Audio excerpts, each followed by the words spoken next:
the trade union movement, but didn't care about your background or what qualifications you had or how old you were. And that gave me a bit of passion for people then. And the people that I was dealing with, I'd done things wrong. I think because of policy and procedure, they thought because they were getting picked on. So you saw the sides of business that you wanted to fix, but being in these big monolith organisations of thousands of people, even getting to national level, you couldn't necessarily do that. This is The Summit by Fearless Adventures. I'm Dominic McGregor, and every week I will be talking to inspirational leaders about their experiences as they strive towards their summit. Welcome to the Summit podcast with Alan Price today, the CEO of BrightHR. We are really excited to kind of dive a bit deeper into your background, your journey, both professionally and personally. Thank you very much. I'm really looking forward to it. I guess just kind of going back to the beginning of your journey and what's been your ambition, your background, just kind of, start from the beginning really. I think the beginning is, from what I remember, would be junior school. So the ambition in junior school was to have the right trainers, the right BMX, and we didn't have it. We were on free school meals. I can remember moving from Croxteth in Liverpool to Norris Green, which isn't much of an improvement. There's like 3 jobs in Liverpool: drug dealer, footballer, or trade union official. I didn't think I'd be any good at the other 2. And I can remember my mum going to the school and asking for any spare school ties. Didn't have the school tie. The ambition was just not to stand out, not to be the one who had the wrong tie or the wrong trainers, and it's incremental. So it was like, how do you get on the first ladder of being able to not buy your school tie? I don't know, £2 or something back then. So easy thing back then is paper rounds. Yes. So we got on paper rounds, but the first paper round, the easiest to get on in Liverpool was the Mersey Mart. Me and my twin brother would go door knocking like hundreds of houses around Norris Green, and I can remember one morning waking up at like 8 o'clock and missing the newspaper. And my mum had gone out with like a trolley, like what you granite to have, like a square trolley with the handle on top, with the check on the front. And she delivered the papers. So at that point it was like, well, we want to try and get my mum a bunch of flowers. So it was like, can we get another paper round? So we were doing a morning round, a penny round, an evening round, and then a weekend round. And then you sort of progress then, sort of like your ambition changes from having the right school tie or buying your mum a bunch of flowers to you have that peer pressure of who's got the best BMX. And back then it was BMXs, everyone had BMX. So me and my twin brother wanted a BMX. So it was like, what else can you do? So it was like a paper round, a milk round, holding the ladders for the winter cleaner. And it just grew from that. So it was always about sort of acquiring something either to fit in or feel like you had something that everybody else had. And then we got into retail. And the great thing about retail is you get communication skills, transient workforce from a recruitment perspective. So you progress really quickly in that. And in Liverpool, there was a brand called Wade Smith, which would be like flannels now. I was there for 2 or 3 years and left as a manager. Now, the great thing about retail is you can be a manager young, but the money's not great. And you work on weekends, you work on Christmas Eve for the sales. So we went to work in an office then because you work a 9 to 5, you sort of career pathway. But the problem with an office environment, a lot of it's on tenure. So in Royal Insurance, it was tenure, grey hair, you'd done your insurance exams, your financial planning exams, and it coming from a retail environment where you'd manage 100 people to an office environment where you had to wait 10 years to manage the person sitting next to you wasn't great. So the opportunity in that environment was the trade union. Your first day, you were said, there's your form. Like the Royal Mail or British Airways now, it was a closed shop. Everyone joined the trade union. So straight away, it was you could go on trade union courses, learn employment law. You could learn negotiating skills, communication skills, but you could manage people.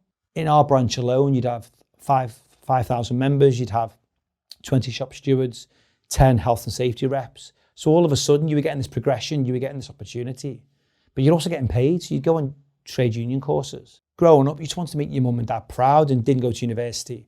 Did 2 years at Liverpool Hope, but again, dropped out because the retail business was offering to pay more money. Come in, don't go to university. You don't need that for your career. And then didn't finish university. I was working in the office environment, but still felt I hadn't sort of achieved anything because parents wanted us to go to university. Nobody in the family had gone to university. We felt like working for an insurance company was a bit like a professional role. The trade union movement, but didn't care about your background or what qualifications you had or how old you were. And was going to the TUC conferences, the Labour conferences, and sitting next to people who'd sort of done it all, been around and telling you what had gone wrong with businesses, what had gone right in businesses, and was quite sort of passionate. And that gave me a bit of passion for people then. And the people that I was dealing with, I'd done things wrong.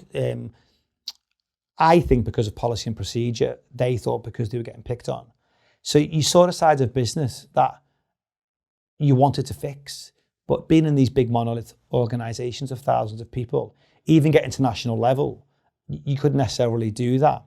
There was another insurance company down the road that was paying more, and it was telesales. It was easy. It was home and motor. The brand was great. They'd do TV ads, and literally the calls would literally go up that night. So I moved to that insurer, but the union wasn't organised. Norwich Union is based in Norwich, and if you've been to Norwich, it's a farm town. It's not like Liverpool. There's not a big militant workforce. So all of a sudden, I'm thinking, well, who's the full-time official? What's the collective bargaining agreement? What's the facilities agreement like? And it was like, we don't really have one. Why aren't you active as a union? Well, we get paid fairly well. I mean, it's sales, so it's quite easy, but you're getting disciplined about X, Y, and Z. You're not happy with this. And it was all call centres in Liverpool, Bishopbriggs in Scotland. It was deprived areas, and basically there was a lot of easy talent. So we weren't treated very well because we were a commodity basically. So I got quite passionate about that. I felt a lot of people were wronged by it. So really was passionate about it, got active. Rather than being out of a night, I was taking calls from people who were about to lose their job, had issues with family members being sick, and they were getting disciplined about sickness, disability. And there were people like this in work saying, I've took some time off from my mum or my sister or my cousin. And obviously the trade union for the union reps would give you employment law training, labour training. And I got up to the national executive for the insurance business. And one day someone in the union said to me, the government are looking for tribunal lay members, so the Employment Tribunal Service. Would you like to go for an interview? A tribunal is a judge, two people on either side. One's got an employment law background, HR, and one's trade union background. We think you'd be good for the trade union job. I said, well, what is it? Well, it's a government appointment, judicial appointment. Go for an interview. And then if you get it, you do 12 days a year, and you're basically an independent member of a three-party tribunal. So I thought, that sounds good. Mum, Dad will be proud of that. So I went for the interview in Leeds. Shiny suit, skinhead, a lot thinner, a lot broader accent. And they asked a lot of competency-based questions. And then 3 months later, got a letter through the post from a government department saying you've got a 2-year appointment as an Employment Tribunal lay member. And that was like 23 years ago now, 22 years ago. And that's what got me into the Peninsula group. So I Googled who owned it, and it was Peter Doe and Fred Doe and everything. And I thought, well, they're Salford born, they've come from nothing. So I went in, and back then there was a couple of hundred staff. We were in the UK and Ireland only. But there was energy and buzz about it. You met every manager, but like how you run your businesses. There was no layers. If you want to speak to the owner. So other than the owner, I met everyone on my first day. FD, consultancy director, heads of every service. And I was a trainee HR advisor. I was no one special in the business. And that was the induction plan. And absolutely loved it. And people say to me, how you got to sort of like number 2 out of 3,500 staff and running what we call the Netflix of the group. Like we disrupt our own business model in terms of BrightHR, disrupting the Peninsula model, the consultancy model. And I just say, it's like a hobby. I love what I do. And I was literally first one in. They think it's because I wanted to get on. It was free parking in Manchester. I sat with everyone on my lunch who was older, partly because they had life experience that I'd not earned. And being in the union movement, I didn't want to be in another conference waiting 40 years to learn what they'd learned. So everyone that had lived a life, I wanted to learn it much quicker. But I couldn't afford to go into Manchester. They'd go to somewhere called Essie's, which was opposite San Carlo for their lunch. I don't know, 6 or 7 quid for a sandwich, but like, I literally couldn't afford it. So my mum would make me a packed lunch. I was like 23 or something. But eating a sandwich and you're listening on a call and they're saying, well, when I ran a factory or I was the HR director of a factory, we had these types of issues and this is how I dealt with them. And on my next call, that story would be my story. I wouldn't tell the customer or the client that's what had happened, but I'd heard about this case or I was involved in this case. And there was a little bit of artistic license. But when you're 23 advising a HR director of a blue chip or an owner of a business who's got 50 staff and you're telling them how to manage their people. And remember, in small business, a lot of these people got into business because they want to be passionate. They're not good at finance. They're not good at HR. you're probably the first person to say no to them.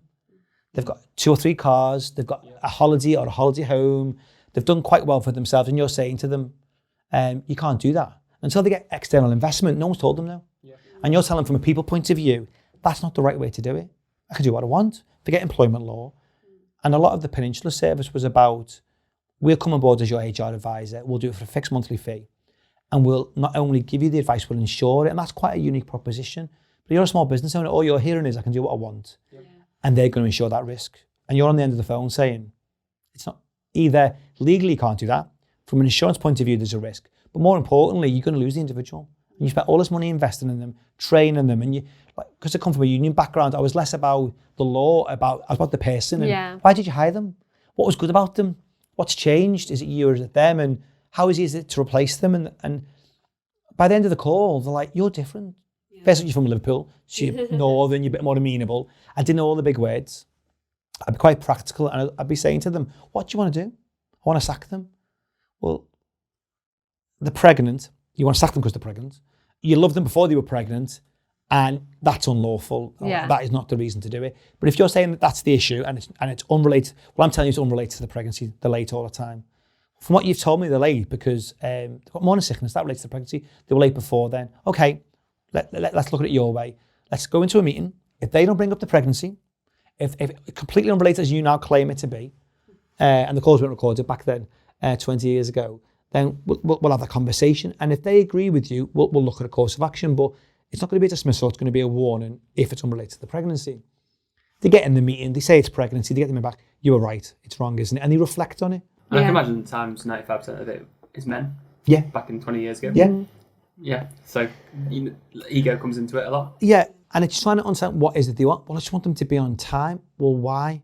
Because there's a job for them to do. And if you explain that, and if you looked at different hours, and if you could take someone home, would they want reduced hours, or what are you going to do when they're on maternity leave? Well, I haven't thought about that. Well, why not bring in someone a bit sooner? And it was less about the legal advice, it was more about the practical advice. Mm. Like you say, business has changed a lot in those 20 years as well, and you've managed that transition, and a lot of it has come from people like yourself giving them information on thinking about their actual business, you know, and like you say, people have never been said no to, but also they've never been challenged on their business. Yeah. They've never been asked questions about how they run the company, because small business, you think you are the law. Yeah. Mm. And we can buy our way out of it. The brand can take it. And I'd be saying to them, I'm the one I won't be allowed to sit on your case, but I'm the one in 6 months sitting on a case exactly the same as yours. You see the brand names in there, you see the small businesses. And what they get wrong is either the process and documents are wrong, so the agreement you make when you start, what's in the offer letter when you're all euphoric and you're in the honeymoon period, you don't read it and they don't read it. Or really, it doesn't reflect what you want. It reflects what your lawyers told you to write, your HR manager told you to write. It's not a living and breathing document. It's not got any values in there. And what are your values? What's important to you? When you try and get that out of them, they'd be saying, do you know what? That makes real sense. And you take them step by, you deal with each problem as a step. And you say, well, let's just deal with this problem of lateness first, and then we'll look at dismissal. And then they start writing letters to the owner. I helped a bit with that. They say, well, how can I thank you? I'm going, well, there's this guy called Peter Doe, and I don't really know him that well. But if you want to write him a letter, and even Peninsula, a couple of hundred staff, a couple of thousand clients, there was still a sort of a process to go through. And I applied for every manager's job and didn't get it. Wasn't qualified, so I went to Salford University and got qualified at Salford. And I spent a lot of time at Salford. I'm an honorary fellow because, again, it's one of those universities that will take on accreditation of prior learning. It's not as interested in your A-levels or what you've done before. And a lot of its students are either not from the UK or from Salford. So they've got a bit more practical approach. So I like spending a lot of time there. But again, Peninsula gave me an afternoon off to go and get qualified in HR. And then a job came up in the Dublin office. And it was literally either go there and close it or turn it around. I was only still in my 20s. And my job title was office manager. Went for an interview, and it was literally the owner of our business, Peter Doe, and the old FD who retired, and the consultancy director. What are you going to do? I said, I'm just going to listen. And he said, what do you mean you're going to listen? I said, well, you've got a great business over here. Just find out what's different. And again, it was luck more than anything, no hobbies. I literally went over there. My girlfriend, who's now my wife, she worked at Liverpool Airport, but couldn't get a job at Dublin. So for 6 months, I had nothing to do but go into work. Get up at early in the morning, go in. I had no friends, wasn't into Xbox, wasn't into sports. So I just got to learn a different business, different market, different people. And because she wasn't there for 6 months, I just learned every part of the job I didn't know. And then when she did come... Bit peace and quiet. Yeah. And then it was even more quiet. She worked 5 till 3. So she'd be gone before I'd go to work. When I got home, she'd be in bed. So it was literally quiet. But there was opportunity in the UK, but it never come as quickly as I wanted it.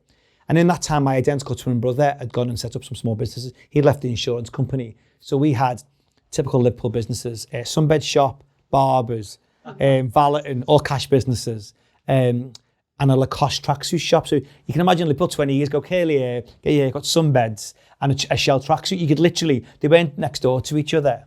But I always took the view, I still want to get paid at the end of the month, whereas my twin brother said, I'll be in them full time.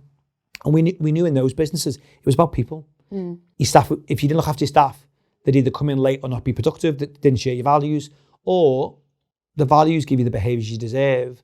In cash businesses, they'd steal from you. They were young, and our view was share the profits. So I was in business, we had our small businesses. We taught them profit and loss. All they saw going into the till every day was £500 for sunbeds, £1,000 for haircuts. But you had council tax, you had business rates, you had your rent, your insurance, and we said to them, whatever's left at the end of the day, we'll share equally with you. Now, you pay all your bills, but it was best for us to do that in cash businesses than to say, you're on an hourly rate. And when we worked it out at the time, it wasn't much difference. We weren't doing it purely out of just trying to be socially fair to them, but it was the only way to motivate them. But they would then invest in the business because they had a stake in it. So they'd work longer hours and stay late. In a bar, was half an hour, they put the shutters down. We're closing now. They're not. They want to be out, dead on. But if they're going to get a quarter of whatever's left at the end of the day, minus the overhead, they'll stay up an extra hour, and then you get a repeat custom because the customer feels personable to you. So my twin brother was doing that. And I was saying to him, you need to come and work in this business. It's like true entrepreneurial meritocracy. I'm running a company in Ireland on my own. And the opportunity's amazing. I've learned how to run a business.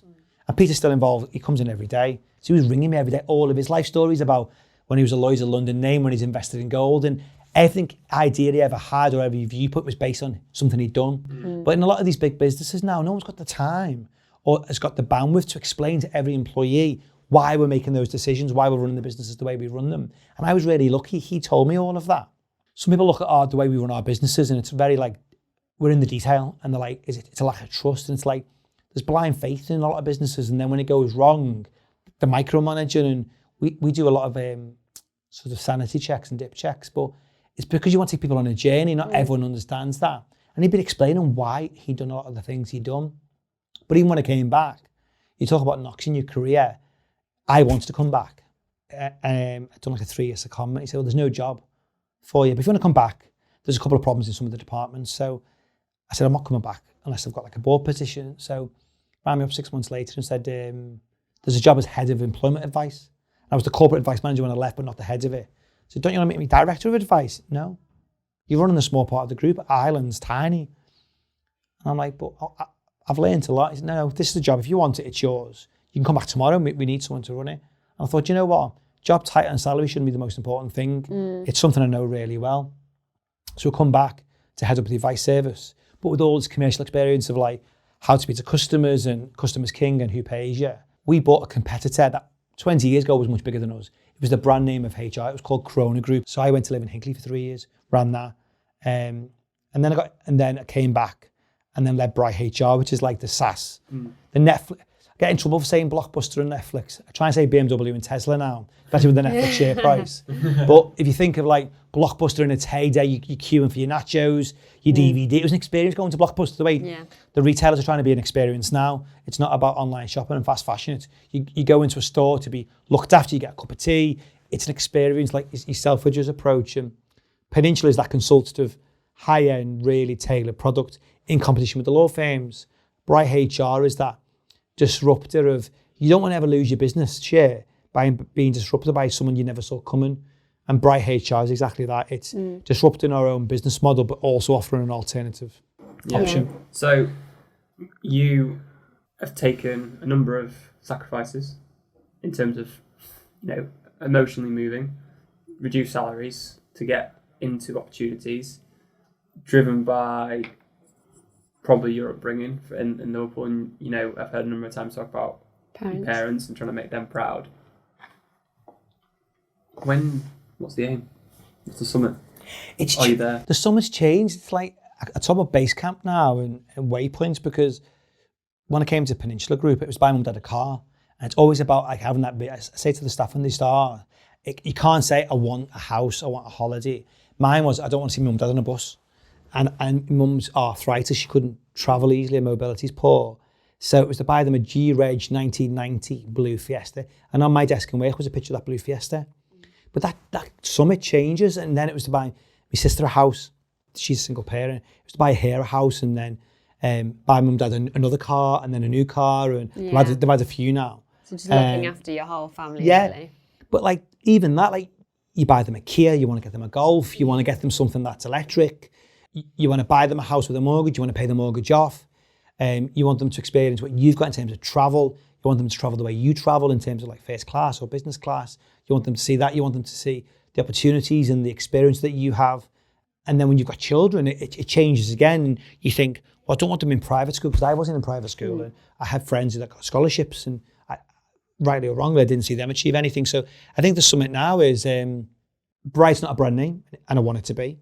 Bright's not in America or Europe, it's in the Commonwealth. It tends to follow Peninsula Group. So Peninsula will go in, put boots on the ground, sell a consultancy, fixed price service, doing very bespoke services, and then we'll follow with a digital solution, with the software to support them, and they resell that. And then we go to market to compete with them on a lower price point and a digital first offering. But I'd love Bright to go to a market where Peninsula Group wasn't. But to be a brand name, because every small business has got staff problems. And you look at Sage and QuickBooks and Intuit, and they've cornered the software piece. Everyone knows of them. If you're in business, you have one of those packages.